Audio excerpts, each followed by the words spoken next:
Hey there, you looking kinda cute. Please consider subscribing and check out our Patreon for more. Enjoy the video. My childhood was all over the place. You could say it was like a curate's egg, which is good in some places. We lived in a big house on its own property a few miles from the nearest town. Because of this, I didn't have many friends outside of my family, except for those I met at school. However, I didn't really need them because the wild animals that roamed our property were so tame that I could watch and photograph them for hours. As the youngest child and the only boy, my sister spoiled me. She took care of me after my mother died giving birth to me, which was a sad time. Dad got remarried after 18 months, and I got twin stepsisters who were 6 years older than me.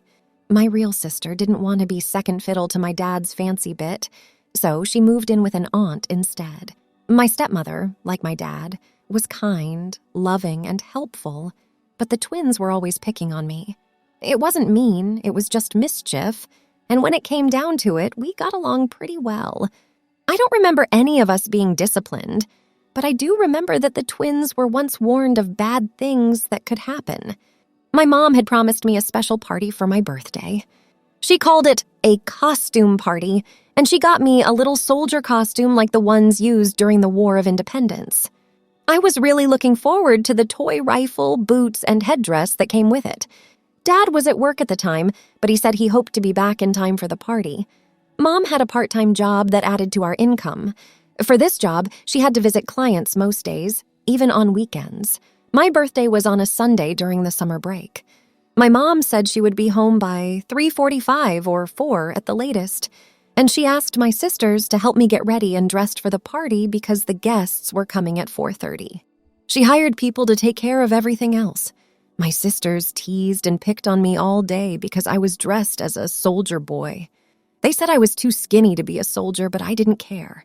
At 2 o'clock, I said it was time to start getting ready, but they kept telling me I had plenty of time until, of course, I had to get dressed in a hurry. They made me take another bath. The water was scented, and they used perfumed talc.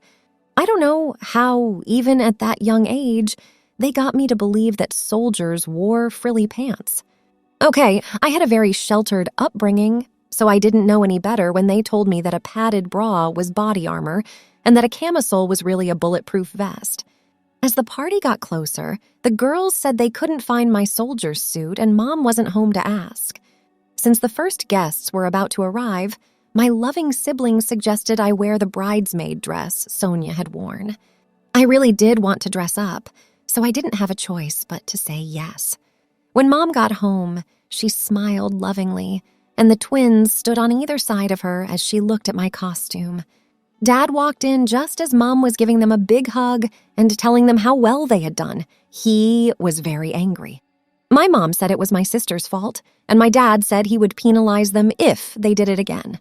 My mom said she agreed with him 100%, but when the girls were sent to their room, I saw her wink and smile at them. When I was still young, my dad died in a car accident. His insurance paid out, so we were able to keep our house and way of life. Even so, my mom still went to work, and I still didn't know what she did. Dad always had his hair cut short in the back and sides. After the twins curled my hair for the party, he insisted that I get my hair cut the same way he did. After he died, and not long after that, my sisters said I should follow the trend and let my hair grow longer. I knew that most boys at school wore their hair down to their shoulders and that it was a popular look at the time, so I was happy to ask my mother for permission. I'm sure my mom got the twins to do this. She agreed right away that I could let it grow, but she said I had to wash it often and let one of the twins, Sonia, cut it when she thought it needed it. Of course, I agreed. I asked her how long I could let it grow, and she said I could let it grow down my back if I wanted to, as long as it was neat. I was surprised at how quickly it grew. Within a few months, it was down to my collar, and within a couple of years, it was over my shoulders. I loved it, and I was glad that my sisters were happy to keep it looking nice. My sisters did keep it in good shape, and since they now work at a hair salon, my mom didn't mind.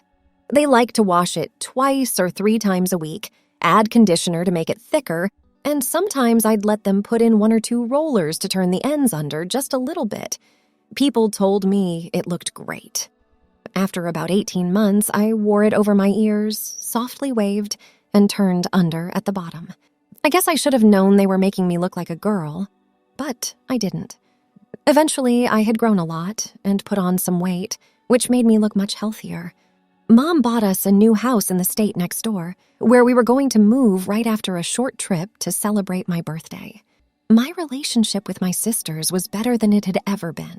They never got tired of brushing my hair, combing it this way and that, and putting it in a ponytail that boys would like. On the weekends, they would put it higher on the back of my head, like girls. During this time, my mother was nothing but loving and helpful. When I didn't want to wear rollers all night, she would give me a hug and try to convince me that the end result was worth it and that I would look great in the morning. I had started to like how my hair looked. I sometimes wore it loose to school and no one made fun of me for it. Susan, the other twin, used to make me wear nylons and frilly girls' pants. I felt great in them, to be honest.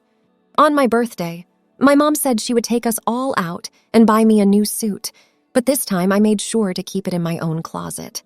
On my birthday, the twins took me to the bathroom early in the afternoon to fix my hair before we went out that night. I was happy to go with them. They had put an old armchair with wheels in the bathroom. They made me sit down. I had no idea what they would do until they showed me a list of things Mom had told them to do.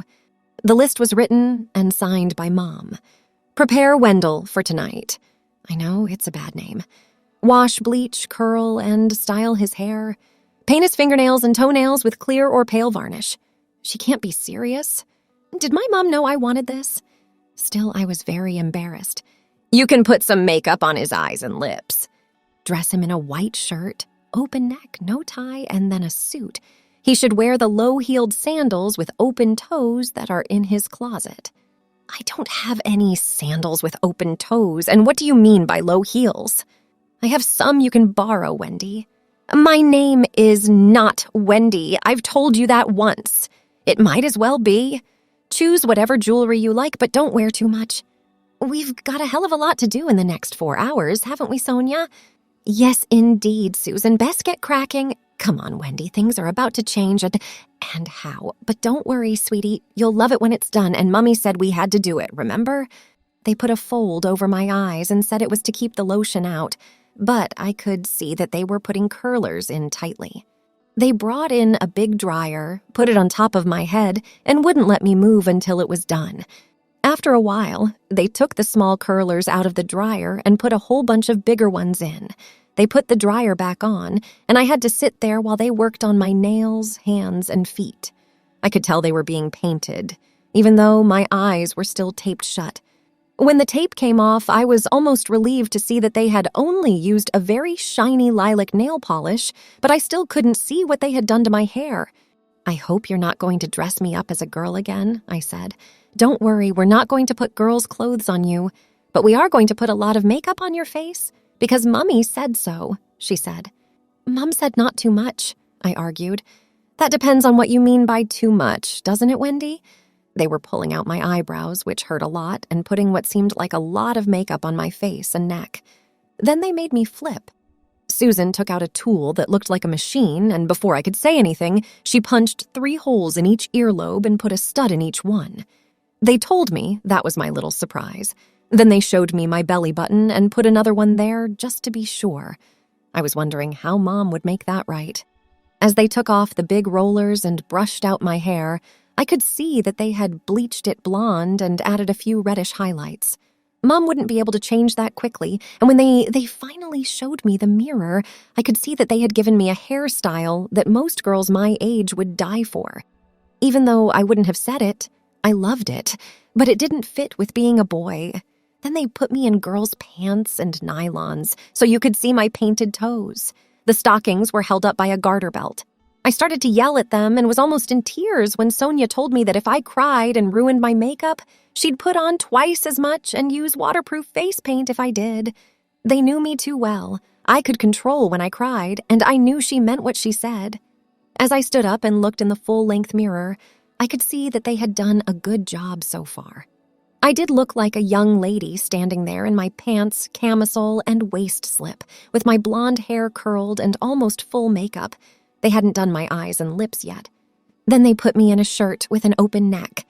It was hard for them to button them, but they did it in the end. When they helped me put on my pants, I was shocked to see that they were several inches too short. I could see my nylon-clad ankles, and on my left leg, they had put a gold ankle ID bracelet with the name Wendy on it. I had to sit down again, and Sonia told me to keep my head still while she went over my bottom lip with a deep red pencil to make my mouth look bigger. She was very steady and did a great job. Then she put on lilac lipstick that matched my nails, but I thought it was way too thick. Susan then put layers upon layers of 3 different colors of eyeshadow on my eyelids and mascara on my eyelashes to make them look longer. When they put on the jacket, the sleeves were several inches too short, so I could see the cuffs of my shirt. I could tell it wasn't the same jacket because it fit more like a bolero than a single jacket. Susan came up with the idea to hide the length of the sleeves by putting 2 or 3 chunky bracelets on each wrist. They said they would ignore Mom's order and let me wear boys' shoes. But then they said it was a shame to put such pretty feet in boys' shoes, so they went and got Susan's sandals. I didn't like them at first, but there was a small padlock on the ankle strap, which was probably just for decoration, but it made them stay on. When I looked at myself again in my mother's full-length mirror, I could have been fooled into thinking I was a girl, or I should say, a boy dressed up as a girl. Now it was time to go downstairs and meet our mother. Then we went to the living room to wait for my mom to get home. I wanted to run to my mother and beg her to take off this hideous mask, but I couldn't. I loved it. So I just stood there and ignored her compliments, which were mostly about how well the twins had done. It didn't seem right not to take advantage of the perfect chance to get back at my siblings, so I did. She told me to take off my jacket and sit on the couch with her so she could look at my beautiful navel ring. She told me how pretty it was and how lucky I was to have 2 sisters who cared so much about me. The twins had already gone to the table to play drafts, close to tears, real ones this time. I sat by her side. Her arm went around me and pulled me to her chest. I asked my mother, "Why did you make them dress me up like a girl?" She pretended to be surprised. I told her that my new hairstyle, makeup, earrings, nylons, and perfume didn't make me look like a man, but she didn't listen to me at all. My darling, hundreds of thousands of boys wear makeup and pretty clothes when they're not at school. Are you telling me that you don't feel special the way you look now?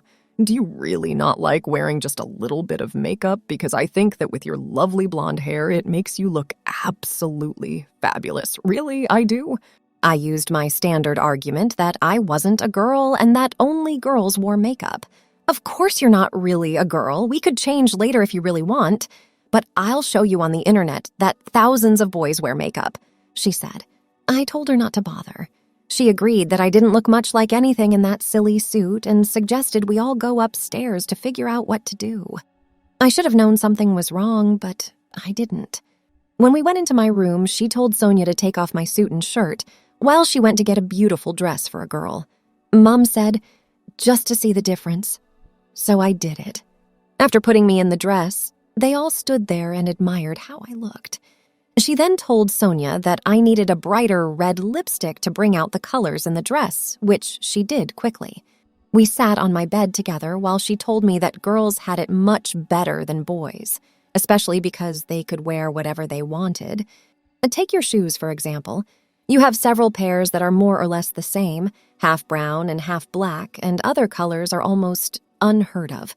1 in 100,000, I would guess. I, on the other hand, have at least 150 pairs of shoes, and they are all different. I have every color you can think of, different styles, high and low heels, some with fake jewels and some with embroidery, but I do have a pair of shoes to go with anything I decide to wear. That's exactly what I meant, but they look great with skirts, she said. And speaking of skirts, just think of your pants, which are all black, gray, or denim and pretty heavy.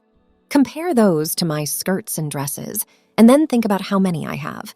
I have dozens and dozens, and for each one I have several pairs of pretty, lace-trimmed tights, which are much better than your Y-fronts. Which one would you choose? Well, if you're going to make me wear makeup and have my hair like this, I guess I'd have to say the dresses and the skirts. I'm not going to make you wear anything, honey. I just want you to know what you're missing. I'll admit that I'd like you to wear pretty things all the time, but it's up to you. She got up from my bed and went to her own room. As she went, I heard her saying to herself, I know you love dresses, honey. Don't be afraid. Close your eyes gently and relax, she said. That's good. That's very good. She kept calling me Wendy and telling me how pretty I looked, and I got tired of hearing the same things over and over again. If you come with me to the mall right now and anyone recognizes you, I let you stay dressed as a boy. If no one figures out that you are really Wendell, then you should do what we say and let us keep you looking as pretty as you do now. You have nothing to lose, because you'll be turned into a girl sooner or later. We all know your little secret. She was right, and I did know that, so I agreed to her bet. But I told her there was one thing I hated the most, the red lipstick. She confirmed that I'd accept the bet if she changed it back. And I did. I nodded and was shocked as she pulled out a pair of sandals with an open toe and a 2-inch heel that fit perfectly. She made me walk up and down the bedroom to get a feel for them, and I was surprised at how easy it was. She gave me a purse with a shoulder strap that had some cash and makeup in it.